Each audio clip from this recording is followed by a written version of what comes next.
चौकशी होईपर्यंत धनंजय मुंडेंना राजीनामा द्यायला लावा अशी मागणी संदीप क्षीरसागर यांनी केली। नैतिकता दाखवत धनंजय मुंडेंनी राजीनामा द्यावा असंही संदीप क्षीरसागर म्हणाले। तर मला या प्रकरणातल्या राजकारणात जायचं नाही असं देखील फडणवीसांनी म्हटले। कुणाविरुद्धही पुरावा असेल त्याच्यावर कारवाई करणार असं फडणवीस म्हणाले। धनंजय मुंडेंच्या राजीनाम्यावर फडणवीसांची ही प्रतिक्रिया।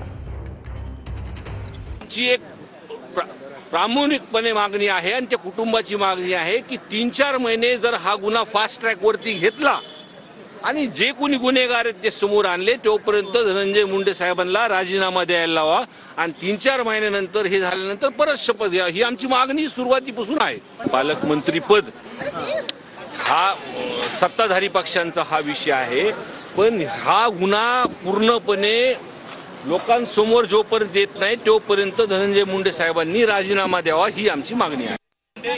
राजीनामा द्यावा अशा प्रकारची एक मागणी। मला या प्रकरणातल्या राजकारणामध्ये जायचं नाही। मी पहिलेपासून सांगतो, कोणाही विरुद्ध पुरावा असेल तर द्या, ज्याच्या विरुद्ध पुरावा असेल आम्ही शोधतोय, कोणाजवळ दुसऱ्या जो असेल त्यांनी पण द्यावा।